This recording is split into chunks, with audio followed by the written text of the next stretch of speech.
I know I said I wasn't going to do any videoing when I was working on those pieces last night, but because I was doing something a little bit different, I wanted to show you.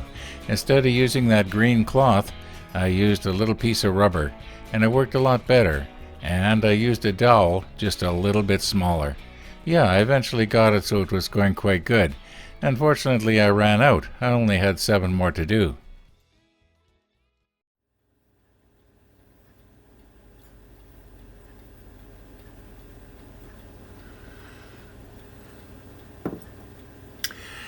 This is the very last piece.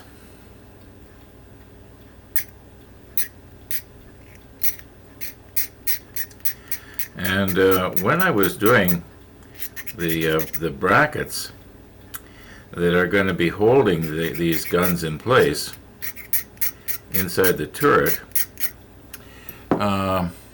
these ones here actually, I think it was these ones, I was noticing something. I'll put the macro lens on and I'll show you after.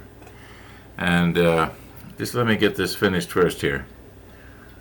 And I know I said this yesterday, but I think it was yesterday, but scraping the flashing off the edge of something round like this, it really, really works well. You can see here the shavings that I'm taking off. Like this would be, well, I know you're far away, you can't probably see it, but this would be the flashing that got scraped off. It just takes off it's almost like a mini hand plane. You know, if you're trying to plane something downstairs in the workshop, and it just takes it off so nice. And then, as I mentioned, afterwards, then I'll just take my fine sanding stick here, and I just, get rid of the micro burrs that are left that this thing causes. Yeah, but anyway, we'll just in a couple of minutes here, we'll put the macro lens on and we'll take a look there, and I'll show you what I'm talking about.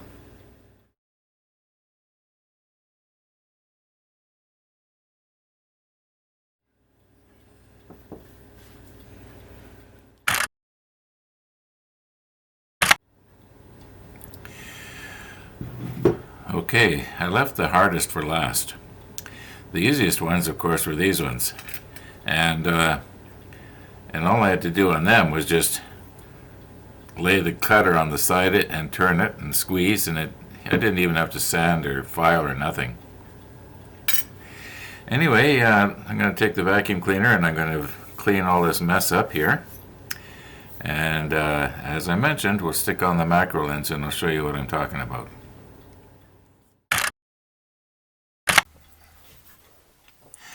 Okay, I think it was on these ones here that was the most noticeable. Okay, now we'll get the macro lens set up. Now I was just thinking there could be that there's somebody who would like to see the macro lens, because normally you don't actually get to see it. You're looking through it. Anyway, this is it. And I actually did sort of a review, or you might say a test, on this lens when I first got it several years ago. If anybody would like to see that review, I can be happy to send you the link. So just comment if you'd like to see the review, and I'll reply with the link. Anyway, it's fairly sophisticated. It's got vibration reduction built in. It's probably why it's so big.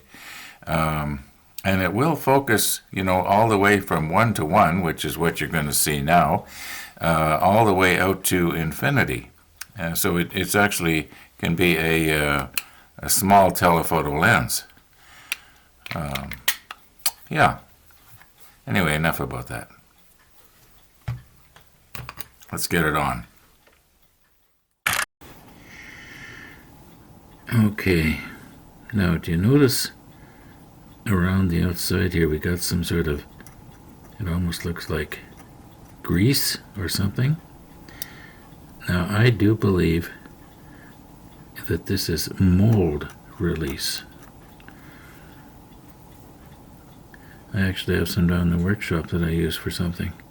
And it hasn't been removed. At least I think that's what it is. So I've seen that in other places on the model. And I was just wondering if the ultrasonic cleaner could get that off. Now, on these pieces, they're not going to be painted anyway. They're going to be on the inside of the turret. But I just want to try a little experiment here. So I'm going to crank up the ultrasonic cleaner and get some hot soapy water, and we'll see what happens. Okay, just a little bit of ordinary dish soap here, just to soften the water. And some hot water. I'll fill it up about halfway between the maximum and minimum mark. I don't know if I should use the basket or not. These little pieces here probably fall through, but maybe they won't. Now, my thinking is, as long as I'm going to be doing this, I may as well do some of the others. Now, I don't want to be putting these ones in, because if I do, I'm going to get them mixed up. They're all too similar, and like I say, they're going to be inside the turret anyway. But, you know, some of these other pieces that, like the edge is going to be painted, well, why not? Let's give them a try. I think they'll all fit.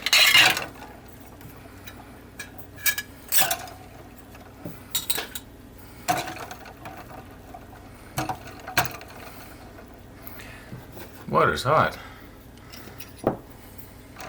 Okay, so I can use my stick here to move stuff around.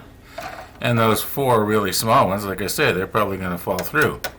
And once again, we know that the amplifier is going to get thrown for a loop in the camera because of the high frequency sound that this puts out that you can't even hear, but the amplifier can. So we're going to give it 3 minutes here, and I'm just going to stir it around while it's working. So here we go.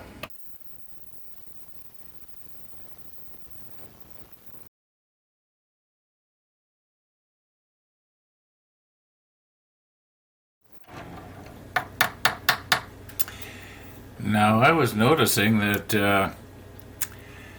it appeared that some of these some of these little pieces that we were trying to actually clean up, they did not come clean. So I'm going to leave them in there all by themselves. We'll get some of these larger pieces out.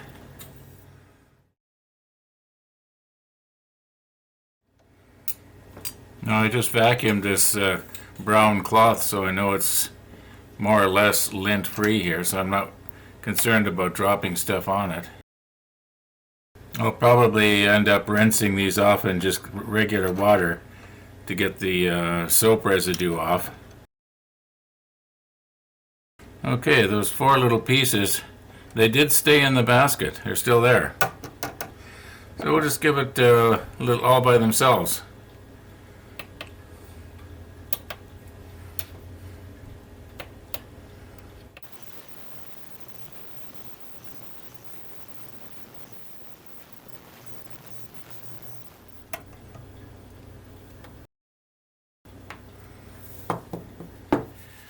Now, I don't know if it's just a coincidence or not, but after I stopped the ultrasonic cleaner, I could hear the neighbor's dog sort of howling, sort of a crying, howling sound. Not like it was in pain or anything, but I didn't think that the high frequency from this ultrasonic cleaner would actually pass through the wall. I know low frequencies will, but I didn't think high frequency would, so it's probably just a coincidence because I have heard that before. One of the dogs, I think I maybe mentioned that, it gives sort of a very mournful, sad, crying sound, almost like there's two dogs next door, and it's almost like the other dog was saying, "I don't love you anymore" or something. Yeah, it's kind of funny. I like dogs. The sound of the neighbor's dog, it does not bother me. I actually prefer to be able to hear them than not. Now, other people might not like that, but I do. Oh, I I didn't mention it, but I rinsed everything off in clear water afterwards just to get the soap residue off. Now these 4 little guys right here, I'm not going to rub them because I'm just going to dab most of the moisture off. I am still seeing some what appears to be mold release on those spots. Just very gently just get the moisture off of there and let them dry, and I'll put the macro lens back on and we'll have another look. Well, they're noticeably better. There might be a slight trace. I'm not going to get all stubborn here and get out the microscope and take a look. I'm just going to accept the fact that they're better. And like I said, being as that they're not going to be painted, it doesn't matter anyway. But as long as we got the macro lens on, there's something else I want to show you here. What you're looking at now is the top front of one of the turrets. But what I found was interesting is you'll notice what's supposed to be like probably rivets or bolts or something like that. And you'll notice that each one of them, as well as being a little round bump, it's sort of indented. Yeah, so I'm going to have to be careful when I'm painting not to fill that in and lose that detail.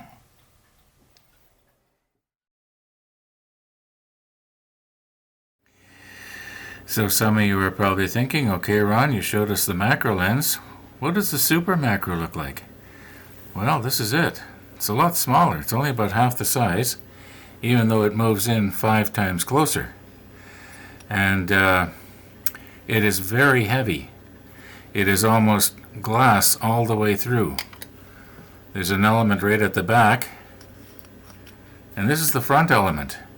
Yeah, just a very, very small, and yet it will open up to f2 2.8. Now, if you're not a camera buff, this is not going to be interesting to you. This has no focusing ring. It just has the f-stop ring, and if you want to stop it down, or not stop it down, if you want to zoom it in, you go like this, and it stretches out, and it'll go from 2.5 times power up to 5 times power. In other words, it's a ratio of 2 to 1. And those shots that you just saw me do there of the rivets really close, well, the lens was opened out like this. And I had it, if I remember right, I think I had it set at f8.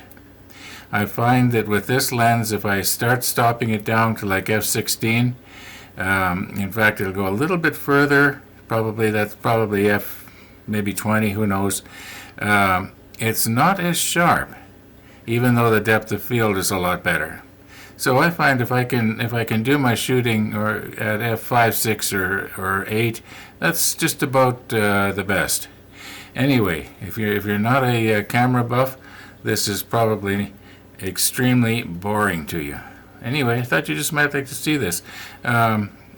There's probably, I think it has 11 elements, if I'm not mistaken, all the way through. One at the front, one at the back, and a whole bunch all the way in between.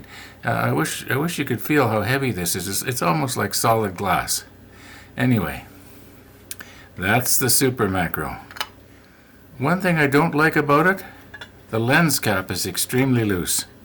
It's easy to accidentally have it come off, but at least it's metal. Anyway, okay, we got a little bit of a problem here. It's not a problem. I guess it's just I have to decide what I'm going to do. If I take these mounting brackets and glue them into the appropriate places with the barrels in, and because these things are designed the way they are, let's see if I can get one in here. I haven't tried it yet, but it should go. Okay, now let's say that that's all glued in place here. How do I get the barrel out to paint it later? You can't. If this had been just a little U-shaped cup and it dropped down, that would have been, quite easy. So that means I cannot really glue these things in place here. And I do want to paint the barrels separately. I've decided that I'm going to have them the slightly darker gray, the same way as I did those other turrets a couple of weeks ago. At least I think it was a couple of weeks ago. And excuse me, that's probably going to have to be tomorrow. Now we're getting on in time, and wasted a lot of time fooling around over lenses and stuff like that. But as I mentioned before, I like to talk about what I'm thinking about at the time, and then this is what I was thinking about today. So yeah, I hope you found it interesting anyway, especially you guys that were camera buffs. And most guys are, sort of. I know that cell phones take fantastic pictures now, but for doing stuff like this, you just can't beat an SLR or a regular video camera that you can change the lenses on and so on. Enough rambling here. I think that's it for today, folks. Thanks for watching, and all being well, we'll see you tomorrow. And maybe we'll get a little bit of painting done, because I think that's probably the next step here.